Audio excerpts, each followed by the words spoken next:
Hi, Rich and Kathy here, and we just want to talk a little bit about our tree that we just finished putting up, and we call this a memory tree.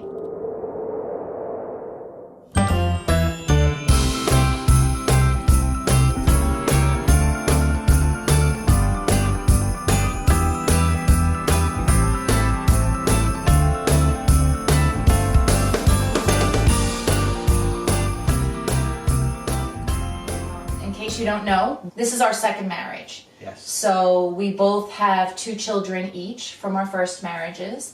And when we got married the second time, our kids were in elementary school. I think my kids were, I don't even know how old my kids were.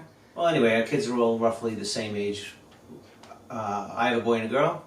And I do too. Christina and Andrew, and Alex and Kristen for Rich. So when we got together, it was important for us to try and blend the families together, especially around the holiday seasons, because kids are coming and going from both families.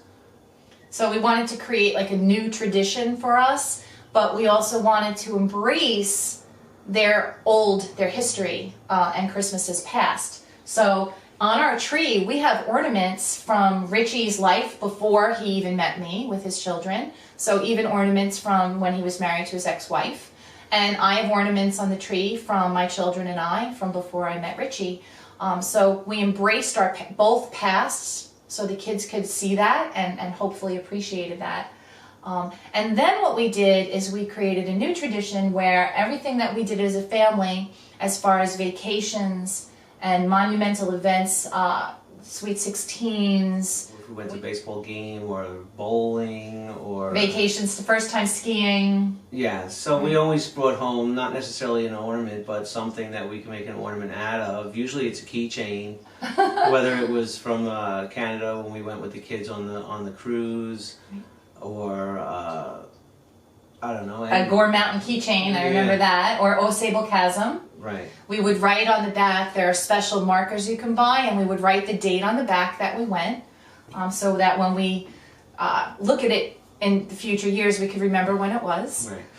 And this was such a successful concept that our kids would go away on vacation with, like, my kids went to China with their stepmom, and they brought back an ornament to put on the tree, which we thought was really, really awesome. Yeah. That they felt comfortable enough to share other things in their lives on the memory tree with us. Yeah, so it's always been a thing wherever we go.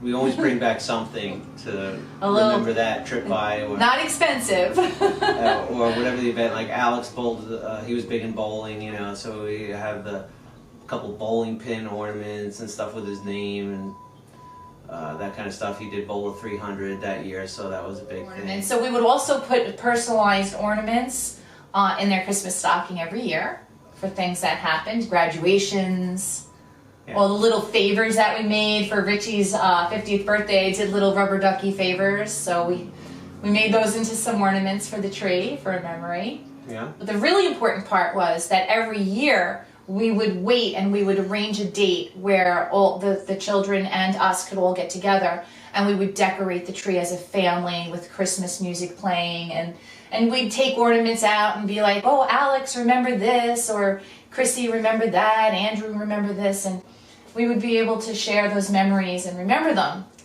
Unfortunately now, it's been so many years that the kids are all over the place. And it's very hard to get everybody together. So Rich and I did it today, but we still enjoy the memories. And this is our tree. I mean, a lot of people have all these glittery, shiny things on it, but for us, it's a lot of homemade stuff. It's true. Various ornaments from times in our lives. Actually, there's an ornament I'll show you that I made in 1977 for my grandmother. I saw something from 1885. What was no, that? That's not. That's just an ornament that shows what they thought of Santa in 1885. But yeah, so there's a lot of different things on the tree from our past lives before we met and our lives after we met. So it was a huge success, and I think that it is a great thing for anybody trying to blend 2 families together into one. It's an important thing. It's not so easy to do, but this is one way of trying to bring the families together. We embrace the past and we embrace embrace the present and the future. So hopefully this will help somebody else. So we wish you all a Merry Christmas and a Happy New Year. Merry Christmas and Happy New Year.